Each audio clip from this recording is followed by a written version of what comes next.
Hello everybody, this is Vita and I'm back to read another story and it's called David and the Never-Ending Kingdom by Fiona Witch-Smith. David was the youngest of 7 brothers and 2 or possibly 3 sisters who lived together with their mom and dad on a very busy farm near Bethlehem.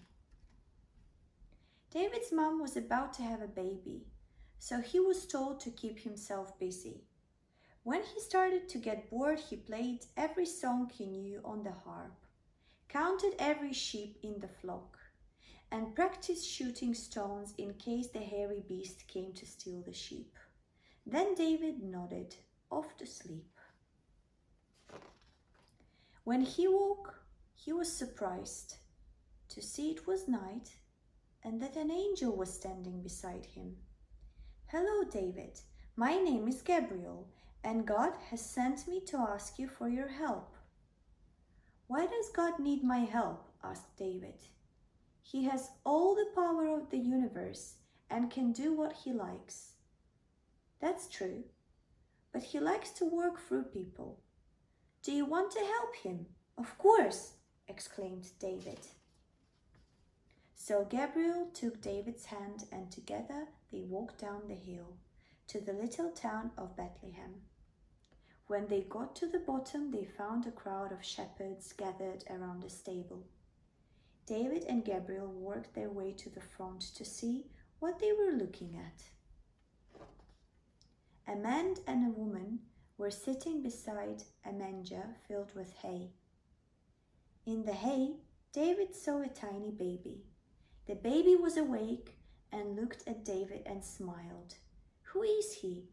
asked David. "His name is Jesus, but they call him the Son of David," explained Gabriel. "He is your great-great-great-great-great-great-great-grandson, and he is the one who needs your help." Before he could figure out how he could be looking at his great-great-great-great-great-great-great-grandson, Gabriel took his hand, and in a flash the stable was gone. In its palace was a beautiful palace. David wondered who lived there, but then, before he could ask, an enormously fat man was carried in by 6 exhausted-looking servants. "That's King Herod," explained Gabriel, "and he's in a very grumpy mood." David knew all about grumpy kings because his friend Jonathan's dad, King Saul, was one of them. But if David thought King Saul was the grumpiest king in the world, he had never met King Herod. King Herod hated everyone. He hated his servants, he hated his wives and all his children. But what he hated more than anything was the idea that someone else might be the real king of Israel. So when he heard that some wise man had followed a star all the way from Babylon to Bethlehem to look for a baby king, King Herod was beside himself with rage. "Who is this child they call the king of Israel?" he bellowed, and every roll of fat quivered like jelly. "The child shall not live," declared King Herod. "Now unleash the hairy beast." David's blood ran cold. He watched in horror as one of the servants opened a cage and released a creature with teeth as sharp as razors, eyes as wild as lightning, and claws that would scratch the skin off any little baby lying in a manger. "You know what to do," yelled Gabriel, and disappeared in a flash of light. "Wait, come back," cried David. "I don't know what to do." But then he remembered the times he had fought the hairy beast and the giant Goliath, and how each time God had filled him up with courage. So he prayed a prayer, took hold of his catapult, and turned around to face the creature. As King Herod cheered on his snarling pet, David put a stone in his catapult and fired a shot right between its eyes. It got such a fright, it turned around and ran straight into King Herod.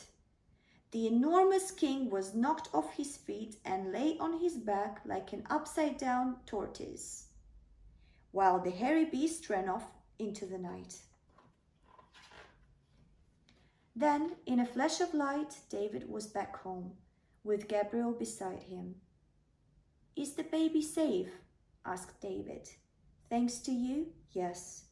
While you were fighting, I warned his father and they escaped to Egypt.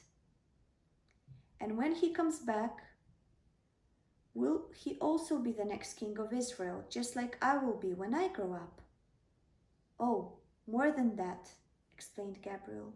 "Baby Jesus will grow up to be the king of the whole world, and his kingdom will never end." David wondered if his own brothers or sisters had been born yet.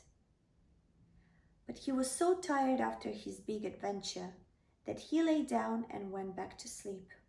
And while Gabriel watched over him, like every boy and girl in the world today, he dreamed of the first Christmas and the little baby lying in a manger and the kingdom that would never end. Thank you so much for watching. Hope you enjoyed it. Stay tuned as more stories are coming shortly.